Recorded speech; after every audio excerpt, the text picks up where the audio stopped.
The auction. Tobias McCready, then 19, faced being sold on the auction block in the town square, as if he were cattle. The auction block looked like a wooden casket rising from the ground. While the townspeople gathered, their expressions were contorted with malicious fascination and perverse amusement as the rising sun cast long shadows over the dusty land. Some gripped coins in their hands, while others arrived merely to witness a young man's honor being torn away fragment by fragment. Upon that platform stood Tobias, his hands restrained behind him, sensing every gaze searing into his flesh. The financial institution had determined that since the young man was unable to pay with money, he would pay with his freedom after his father's gambling debts finally pursued him. 7 years of service to the highest bidder. 7 years of his existence vanished. The auctioneer, an obese individual named Clyde Rafferty, dabbed perspiration from his brow while addressing the assembly. "We have an excellent young specimen here, ladies and gentlemen. Powerful spine, fine teeth, and I'm informed he's never been intimate with a woman." The assembly erupted in jest and ridicule. Despite the humiliation, Tobias maintained his composure and felt his cheeks flush. He refused to grant them the pleasure of witnessing his collapse. "What offers do I receive for 7 years of this youth's labor?" Rafferty screamed. "He can cultivate your land, tend your livestock, repair your structures, and for you solitary ladies present." Another revolting chuckle reverberated throughout the room. Tobias wanted to disappear completely into the ground. $50, came a distant voice. It belonged to the metalworker Samuel Boone, who was known for exhausting his apprentices to the point of death. Another voice called 60. This came from Margaret Tate, the proprietor of the local tavern, who was well known for her cruel treatment of her employees. Tobias looked around the crowd for any expression that might show him compassion as the bidding went on. Yet all he witnessed were ravenous eyes and avaricious grins. Instead of seeing him as a human being with soul, these people saw cheap labor for 7 years or worse. $70, $80, and $90 were the highest amounts offered. Tobias felt like a spike was driven into his body by each figure. He contemplated his father, decomposing in the earth after consuming himself to death, abandoning nothing except obligations and disgrace. He thought of his mother, who had passed away when he was 12 years old, and would have been horrified to see her son standing on this platform. $10,000, proclaimed a voice that froze Tobias's blood. It came from Magnus Grundy, a livestock rancher with hands resembling ham and a reputation for brutality. Grundy leered up at Tobias, revealing yellow teeth, and the boy understood precisely what manner of torment awaited him at that ranch. The crowd stopped talking. $100 exceeded what most had witnessed in months. To determine Tobias' future, Rafferty raised his gavel. "Meeting Mr. Once for $100, Grundy." Then she spoke. $200. The voice emerged from the crowd's periphery, calm and transparent as mountain spring water. Tobias' head was among those that swiveled in response to the sound.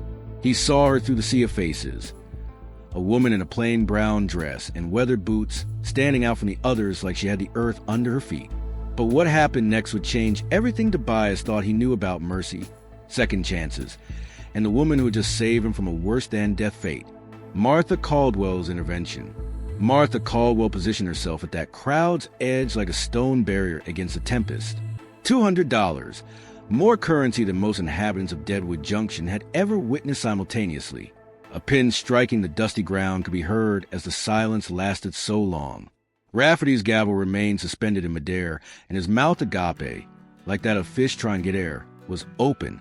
Magnus Grundy's face transformed red as a fresh burn, his eyes shifting between Martha and the youth on the platform. "Now, wait just one moment," Grundy snarled, expelling tobacco juice into the dirt. "That woman has no authority bidding on a robust young man like that." Martha advanced, her boots clicking against the wooden planks as she moved through the assembly. People separated like the Red Sea, some from respect, others from fear. Martha Caldwell was well known all over town. After her husband's death, she had built her cattle ranch from nothing, and she didn't accept nonsense from anyone.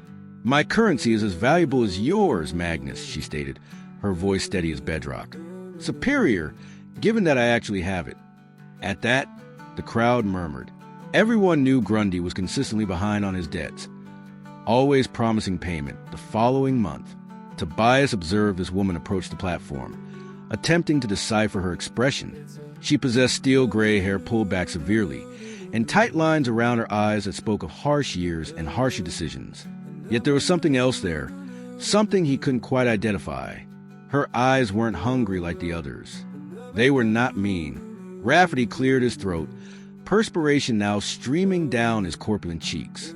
"Well, Mrs., that's a very generous offer, Caldwell. But maybe you should think about what you're doing.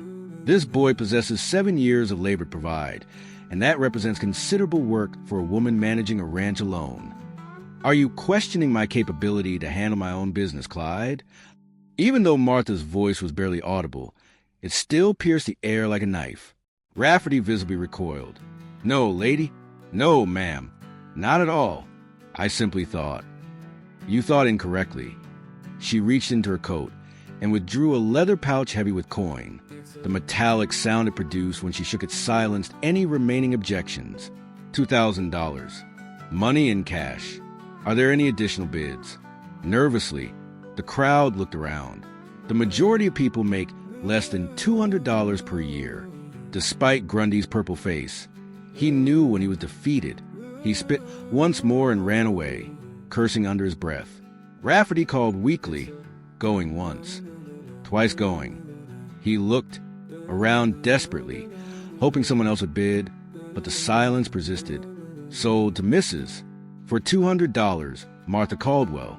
Tobias's bones seemed to shake as a sharp crack came from the gavel as it fell. Just like that, his fate was determined. Yet instead of the crushing despair he had anticipated, he felt something strange, relief. This woman had saved him from Magnus Grundy's ranch. But why? What did she desire with him? Placing each coin in Rafferty's sweaty palm, Martha meticulously counted the currency.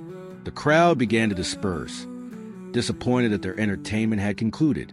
Some cast curious glances at Martha and Tobias, already initiating the gossip that would spread through town like wildfire. Martha made her way over to Tobias's spot after the deal was closed. He could see her deep frown lines, the calluses on her hands, and the way she carried herself as though she had fought for everything. She looked him up and down, not like she was examining property, but like she was attempting to see inside his soul. "Can you ride?" She asked simply. "Yes, ma'am," Tobias replied, his voice hoarse from the morning's ordeal. "Good. We have a long way to travel." She turned toward the area of the square, where a wagon and horse were waiting. "And boy, whatever you think you know about why I bought you, you're wrong." She paused before turning her eyes back to him with those hard-to-read eyes. As they walked toward her wagon, Tobias couldn't shake the feeling that he'd just stepped from one mystery into another. And somewhere deep in his gut, he sensed that Martha Caldwell was harboring secrets that ran deeper than any mine shaft. The journey to the ranch. The wagon wheels groaned against the rocky trail as they departed Deadwood Junction behind. Tobias sat beside Martha on the wooden bench, his wrists still raw from the ropes that had bound him at the auction. The morning sun climbed higher, casting harsh shadows across the desert landscape that stretched endlessly before them. Martha hadn't uttered a word since they had left town. She kept her eyes fixed on the trail ahead, her weather hands steady on the reins. The silence between them felt heavier than the desert heat pressing down on their shoulders. In an effort to comprehend why a woman would pay $200 for a stranger, Tobias stole glances at her. Tobias finally broke the silence after an hour of nothing but squeaking wheels and horse hooves. "Why did you bid on me, ma'am, if you don't mind me asking?"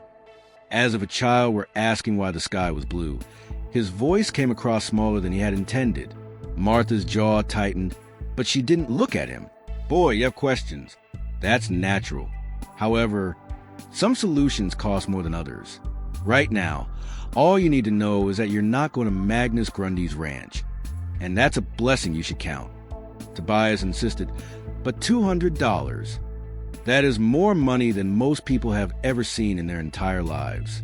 You could have bought 5 horses or cattle, or I could have let Grundy's animal work you to death in his mines," I said. The crack of a whip made her voice cut through the air. You think I don't know what he does to the boys who work for him? You think the whole town doesn't whisper about the ones who go to his ranch and never come back? Despite the heat, Tobias felt a chill in his stomach. He had heard rumors about Grundy's place, dark stories told in hushed voices, boys who disappeared, incidents that were not actually incidents, workers who tried to run and were found weeks later, if they were found at all. Tobias said quietly, "So you saved me, but why? You don't even know me." Martha looked at him for the first time since they left town. Her gray eyes held something that made his chest tighten. Not kindness exactly, but not cruelty either. Something deeper. Something that looked like old pain. 7 years is a long time. She said finally, enough time for a boy to mature into a man, provided he is willing to put in the effort. Strong hands are needed at my ranch, and you need a place where you won't get killed before you're 25. They were both shaken when the wagon struck a road rut. Tobias noticed that Martha's knuckles on the reins had turned white, despite her practiced ease in maintaining the horse's balance. Despite her best efforts to conceal it, she was concerned about something. "What sort of work is it?" he inquired. "Cattle, fence repair, building, whatever needs doing." She paused, appearing to carefully consider her next words. "And maybe if you prove yourself worthy of trust, I'll teach you things that'll serve you well when your 7 years are up." "What kind of things are those?" Martha smiled for the first time since he had met her, but it wasn't a happy expression. It was the kind of smile someone wore when they were thinking about ghosts. How to survive in a world that wants to grind you up and spit you out. How to stand your ground when everything's falling apart around you. Tobias saw in the distance as they ascended a hill, a ranch house that looked like a wooden fortress in the middle of a valley and was surrounded by green pastures, which seemed impossible in this desert landscape. Smoke curled from the chimney, and cattle dotted the fields like brown and black specks. Martha said simply, "That's home." But as they descended toward the ranch, Tobias couldn't shake the feeling that Martha Caldwell was hiding something terrible. Something that explained why a successful rancher would pay $200 for a boy she had never met, and why she kept looking at him like she was seeing a ghost. Getting to the ranch, the Caldwell Ranch stretched out before them like something from a dream. Green pastures fed by underground springs, sturdy barns that looked like they could weather any storm, and a 2-story house that spoke of prosperity earned through blood and sweat. But Tobias noticed something that made his skin crawl as their wagon passed through the main gate. The place was too quiet, too empty. No ranch hands working the fields. No voices calling out morning greetings, just silence and the sound of their wagon wheels on packed earth. For a spread this size, there should have been a dozen men working. Instead, it felt like a ghost town. Martha pulled the wagon up to the house and climbed down without a word. Tobias followed, his legs stiff from the long ride. She stopped with her hand on the handle as she led him to the front door, but the wooden porch creaked under their feet. She said, her voice stronger than it had been on the trail, "We need to get something straight before we go inside. Respect and perseverance guide this ranch's operations. You pull your weight, you'll be treated fair. You slack off, cause trouble, or try to run." She turned to face him, and her gray eyes had gone cold as winter stone. "Well, let's just say Magnus Grundy won't be the worst thing that ever happened to you." Tobias nodded, though his mouth had gone dry. "Yes, madam." "Good." She made a motion for him to follow as she opened the door. "The second door on the right leads to your room upstairs. Get yourself cleaned up and meet me in the kitchen in 10 minutes. We got work to do." The inside of the house was as impressive as the outside. Polished floors, furniture that looked like it came from back east, and windows that let in streams of golden sunlight. But as Tobias climbed the stairs, he noticed something else. The hallway was lined with family portraits, but each one's faces had been sharply scratched out. There are large cuts in the canvas where the mouths and eyes should have been. His room had a bed, a washstand, and a small window that looked out over the pastures. It was clean and simple. He splashed water on his face and tried to make sense of what he had gotten himself into. A wealthy widow living by herself on a ranch that ought to have a dozen workers, but didn't seem to have any. Destroyed family portraits, and those eyes that looked at him like he was someone else entirely. He found Martha in the kitchen 10 minutes later, standing over a pot of coffee that smelled like heaven. She had changed from her auction clothes into work pants and a cotton shirt, and with her hair loosened, she looked younger, almost vulnerable. "Sit," she commanded, pouring him a cup of coffee. "We need to talk about expectations." Tobias sat at the wooden table and wrapped his hands around the warm mug. The coffee was the best he had ever tasted, rich and strong enough to wake the dead.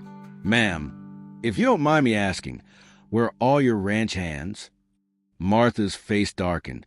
"I work alone, half of the past 3 years. Found that hired help tends to bring more problems than solutions. However, a ranch of this size is my business to run as I see fit." His objection was pierced by her voice like a knife. "Your job is to do what I tell you when I tell you, without questions.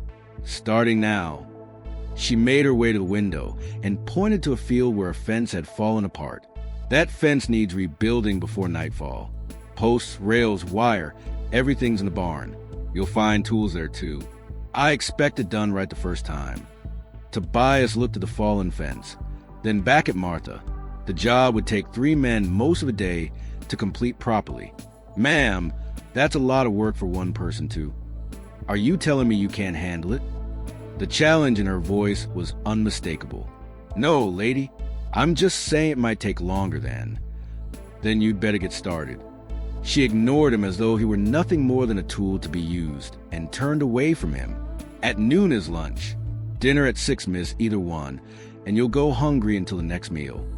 Tobias' thoughts were racing as he headed toward the barn. Why was she testing him so hard? What happened to the other workers? And why did she keep looking at him with those haunted eyes? But it was the destroyed portraits that bothered him most. Someone had taken great care to scratch out every face in those family pictures, gouging deep enough to damage the canvas beyond repair. The question was whether Martha had done it herself, or if there was another person living on this ranch who she didn't want him to know about. The fence work and Martha's confession. The fence work nearly killed him. By noon, Tobias's hands were raw and bleeding. His back screamed with every movement, and sweat poured down his face like a river. But he kept working, driven by something deeper than fear, a desperate need to prove he was worth more than the price Martha had paid for him. When the dinner bell rang, he had managed to replace 4 fence posts and string new wire between them. It wasn't a whole job, but it was more than any reasonable person could expect from one man in half a day. He stumbled toward the house, every muscle in his body protesting. Martha was waiting on the porch, her arms crossed, watching him approach. Her expression was unreadable, but he caught something that might have been approval in her eyes. She said simply, "Wash up. The food is becoming cold." The meal was better than anything he had eaten in months. Beef stew with vegetables that must have come from her own garden, fresh bread still warm from the oven, and more of that incredible coffee. They ate in silence for several minutes before Martha finally spoke. "Out there, you did good work. Better than I anticipated." "Thank you, ma'am." Tobias took a moment to gather his courage before answering the question that had been bugging him all morning. "Ma'am, can I ask you something personal?" Martha's spoon stopped halfway to her mouth. "Relies on the nature of it. Those pictures in the hallway, the ones with the faces scratched out, what took place to them?" Tobias was able to hear his own heartbeat as the silence that followed was so complete. Martha set down her spoon and stared at him for a long moment, her gray eyes filled with something that looked like old wounds that had never properly healed. "You're a curious boy, aren't you?" Her voice was barely above a whisper. "I apologize, ma'am. I did not intend to inquire." "No." She stood up abruptly and walked to the window, her back to him. "No, you deserve to know. You ought to know what kind of house this is if you're going to live here for 7 years. Tobias thought she had decided not to tell him because she kept quiet for so long. Her voice was hollow when she finally spoke, like an echo from a deep cave. "Those pictures were my family. My husband, my son." She turned back to face him, and Tobias saw tears in her eyes that she was fighting hard to keep from falling. "They died 3 years ago. Accident with a spooked horse and a cliff that was too close to the trail." "I'm sorry," Tobias said and meant it. "I couldn't stand to look at them any longer, so I scratched out their faces. Couldn't stand the way they smiled at me from those frames, like they were mocking me for still being alive when they weren't. Her hands clenched into fists at her sides. My boy was 19, same age as you. Tobias felt the words physically hit him. Suddenly everything made sense. Why she had bid on him, why she had paid so much, why she looked at him like she was seeing a ghost. He wasn't just a ranch hand to her. He was a replacement for the son she had lost. "That's why you bought me," he said quietly, "because I remind you of him." A single tear rolled down Martha's weathered cheek as her composure faltered. His name was Daniel. Danny. He had your build and eyes. The same stubborn way of setting his jaw when he was determined to prove something. The weight of his revelation settled on Tobias's shoulders like a lead blanket. He was not merely repaying his father's debts. He was trying to fill a void that could never really be filled by living as a dead boy. The dark truth about the ranch. He said with care, "Ma'am, I can't be him. I cannot play Danny. I realize that." Her voice was sharp, defensive. "You think I'm some crazy old woman who's lost her mind with grief? I know exactly who you are, Tobias McCready. Just like Danny was before I taught him to be better. You're a young boy with no family, no money, and no future." Tobias could see the cracks in her armor and the slight trembling in her hands as she reached for a coffee cup as she returned to the table and sat down across from him. "The difference is," she continued, "you've got something Danny never had. You've seen the bottom. You stood on that auction block and felt what it's like to have your life put up for sale. A man could become stronger than steel or broken by that experience." "And what if it broke me?" Martha studied his face for a long moment. "Then you wouldn't have worked on that fence all morning without complaining. You wouldn't have asked about my family instead of just keeping your head down and doing your time. Broken men don't care about other people's pain." The afternoon sun was beginning to set behind the horizon outside. Tobias was aware that he needed to return to his fence work. But Martha's eyes told him this conversation wasn't over. There was more she needed to say, more she needed him to understand. "Danny was a good boy," she said quietly. "Smart, hard-working, kind to animals, and respectful to his elders. But he was soft, protected. He never had to fight for anything because his father, and I made sure he never wanted for nothing. That doesn't sound like a bad thing. Until the day it caused his death, it wasn't." Martha's voice turned bitter. He was riding the East Trail, checking on strays. Simple job, one he had done 100 times before. But when his horse spooked at a rattlesnake, Danny didn't know how to handle it. A harder man, a man who had faced real danger, might have stayed in the saddle. But Danny, she gave a head shake. That horse and Danny went over the cliff, died on impact. The pain in her voice was so raw that Tobias felt it in his own chest. He wanted to say something comforting, but what words could possibly heal a wound that deep? "I blamed myself for months," Martha continued. "Told myself that if I had been a different kind of mother, if I had let him face some hardship, learn to handle trouble, maybe he would still be alive. He might have been strong enough to get through what took his life. You can't know that." "No, I can't. However, I can ensure that you do not experience the same thing." She leaned forward, her gray eyes intense. "Tobias, 7 years. 7 years to turn you into the kind of man who can survive anything this world throws at him. Danny should have been like that." Tobias felt the weight of her expectations settling on his shoulders. She was giving him more than just work. She was giving him a chance to become something more than the scared boy on that auction block. But the price was living as a constant reminder of her greatest loss. "And what happens after 7 years?" he inquired. "After 7 years, you'll be free to go wherever you want. Do whatever you choose. But you'll go as a man who knows his own worth, not as a boy running from his father's mistakes." Thunder rumbled in the distance, and through the window, Tobias could see dark clouds gathering on the horizon. A storm was coming, and something told him it was going to be a bad one. "There's something else," Martha said, her voice dropping to almost a whisper. "Something I haven't told you about this place, about why I really live alone." The way she said it made Tobias's blood run cold. He was going to be wrong about everything he thought he knew about Martha Caldwell, and the ranch that was now his home, whatever she was about to say. He also realized that some of the secrets were more sinister than others as the first drops of rain began to patter against the windows. The unknown ranch workers of rain hammered against the kitchen windows like angry fists. Tobias could feel his heart beating in his chest as Martha's words passed between them. Something in his gut told him he wouldn't like what she was about to say. "The reason I live alone," Martha began, her voice barely audible over the storm, "isn't just because I prefer it that way. It's because the last 3 ranch hands I hired, they didn't work out." "What do you mean by saying that they didn't work out?" Martha stood up and walked to a cabinet in the corner of the kitchen. She opened it and pulled out a bottle of whiskey, pouring herself a generous measure. Her hands were shaking again. Carter Willis, a man, was the first. Big fellow, strong as an ox, came highly recommended from a ranch up north. He lasted 2 weeks. She took a sip of whiskey and winced. Found him one morning in the barn, beaten to death with his own shovel. Tobias felt his face dripping with blood. "Beat yourself up? By who?"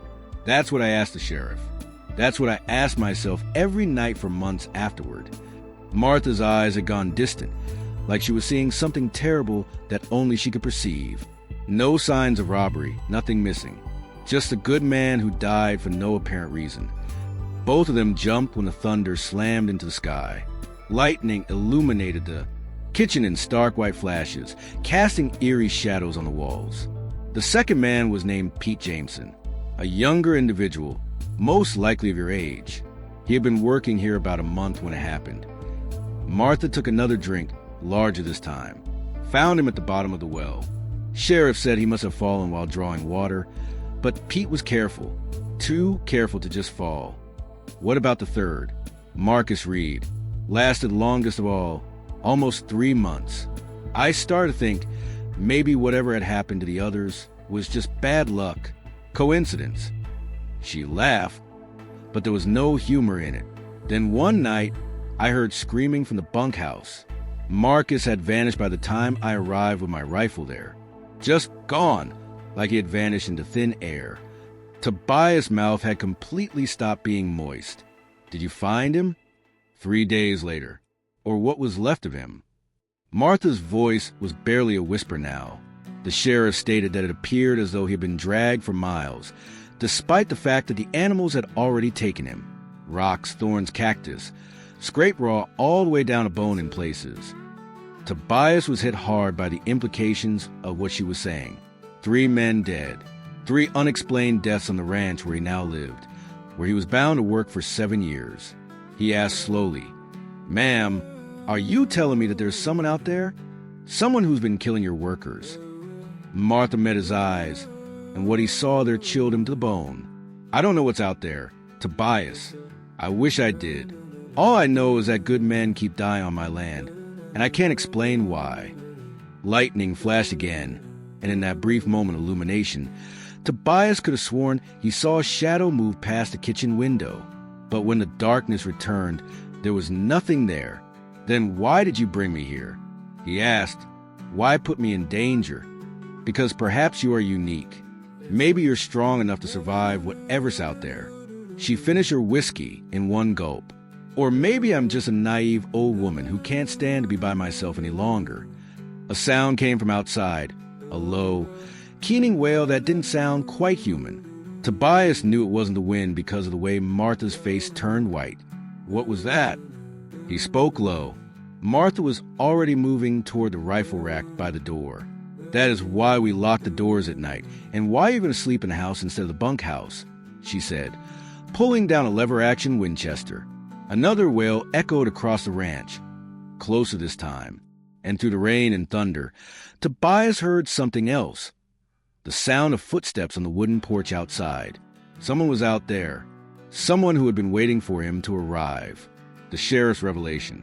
The footsteps on the porch stopped directly outside the kitchen door. Tobias could hear his own heartbeat pounding in his ears as Martha held her rifle with white knuckles. The silence stretched between the thunder crashes, heavy with the promise of violence. Then came the knock. 3 deliberate raps on the wooden door. "Mrs. Caldwell." Despite being rough and weathered, the voice was clearly human. "It's Sheriff Briggs." Open up, please." Despite her relief, Martha did not lower the rifle. Her shoulders sagged. "How do I know it's really you, Sheriff?" "Because I'm asking politely rather than kicking down your door. Because I'm standing in a goddamn thunderstorm. Now, let me in before I drown out here." Martha unlocked the door and pulled it open. Sheriff Briggs entered the building with his hat and coat drenched in water. He was a lean man with gray hair and tired eyes that had seen too much. His gaze immediately found Tobias. "So, this is the boy from the auction," Briggs said, removing his hat and shaking off the rain. "Heard you paid quite a premium for him, Martha." "My business is my own, Sheriff." Martha's voice was carefully neutral. "What is it that brings you here in this weather?" Briggs looked between Martha and Tobias, seeming to weigh his words carefully. "Found something today. Something I believe you should both see." He reached into his coat and pulled out a leather satchel, worn and stained with age. "Recognize this?" Martha's face went pale. "That's Danny's. The day he had it with him." She couldn't finish the sentence. "Found it this morning in a cave about 2 miles from where Danny died, along with some other things." Briggs opened the satchel and carefully removed several items: a gold pocket watch, a silver ring, and what looked like torn pieces of clothing. Carter Willis, Pete Jameson, and Marcus Reed owned these. Except for the sound of the rain hitting the windows, the kitchen went silent. Tobias felt sick to his stomach as the implications became clear.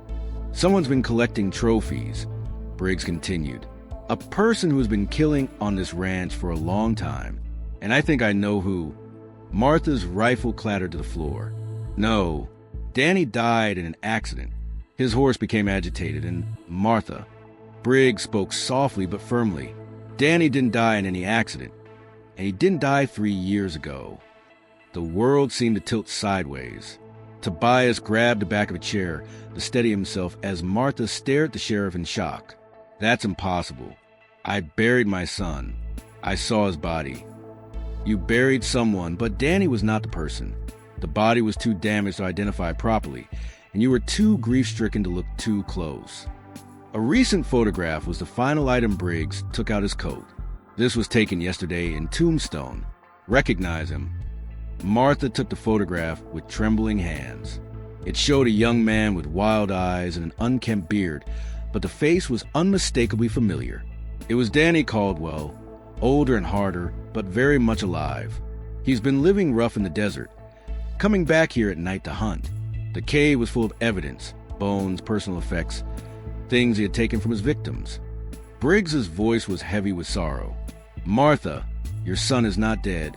He's become something else. Something that kills for pleasure." Martha collapsed into a chair, the photograph falling from her nerveless fingers. "But why? Why would he act like this?" "Some men just break, and they break bad." Could have been the isolation. Could have been something that happened out there in the desert. All I know is that Danny Caldwell has been murdering every man who tries to work this ranch. Tobias found his voice.